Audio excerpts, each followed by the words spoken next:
किरकोळ कारकोळ आंदोलन हे ते सगळीकडे चालू असतात. प्रत्येक आंदोलनाकडे आणि याच्याकडे एवढं लक्ष देत जाऊ नका अशी आमची विनंती आहे तुम्हाला. ज्यांच्या विरोधात लाट आहे त्यांच्या विरोधात आपण असणार देखील मला त्याच्यावरती बोलू नका. मी काय सांगितलेलं आहे, जरांगे पाटील हे आमचं दैवत आहे आणि दैवत जरी काही चुकून बोललं किंवा ते माझ्यावरती रागावून बोलले म्हणून मी त्यांच्या विरोधात काहीच बोलणार नाही. ओके. किरकोळ कारकोळ आंदोलन हे ते सगळीकडे चालू असतात. प्रत्येक आंदोलनाकडे आणि याच्याकडे एवढं लक्ष देत जाऊ नका अशी आमची विनंती आहे तुम्हाला. ज्यांच्या विरोधात लाट आहे त्यांच्या विरोधात आपण असणार देखील मला त्याच्यावरती बोलू नका. मी काय सांगितलेलं आहे, जरांगे पाटील हे आमचं दैवत आहे आणि दैवत जरी काही चुकून बोललं किंवा ते माझ्यावरती रागावून बोलले म्हणून मी त्यांच्या विरोधात काहीच बोलणार नाही. ओके.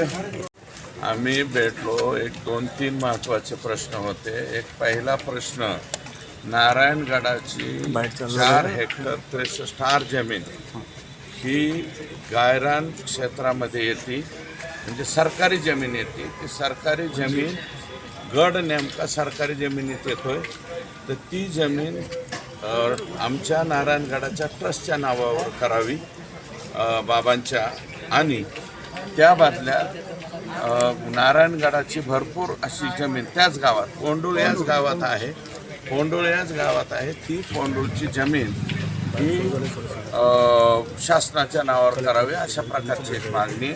दुसरी मागणी आमची ही राहिलेली आहे की आता शासनाने गाळ काढण्याचं धोरण घेतलेलं आहे. त्याच्यामध्ये आमच्या काही प्रकल्पातला विशेषतः मेहकरी, त्याच्यानंतर कडी, कडा, रुटी आणि सिंदफाना शिरूर तालुक्यातला एवढ्या प्रकल्पातला गाळ हा आम्हाला त्या ठिकाणी काढायचा आहे. अशा प्रकारचं आमचं प्लॅनिंग जिल्हाधिकारी महोदयांना आम्ही त्या ठिकाणी सांगितलेलं आहे. आणि त्यानंतर जे वेगवेगळे छोटे छोटे इश्यूज आहेत, बाकीचे मतदारसंघातले काही इश्यू होते त्याच्या संदर्भात, मेन म्हणजे गाळ काढण्याचं काम, दुसरं हे, आणि तिसरं जे माननीय नामदार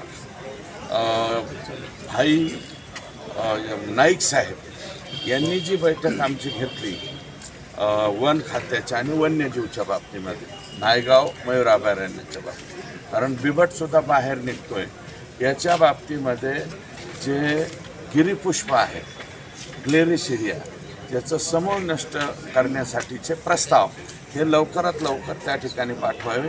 बेदरवाडी, त्याच्यानंतर शिरूरच्या तिथल्या गायरानाचा प्रश्न आणि श्रृंगेरी देवीसारख्या प्रश्न, अशा प्रकारचे जे काही प्रश्न आहेत त्या प्रश्नाच्या संदर्भात आम्ही आज या ठिकाणी मीटिंग घेतली आणि जिल्हाधिकारी महोदय त्याच्या बाबतीतले प्रस्ताव लवकरात लवकर राज्य सरकारकडे पाठवतील.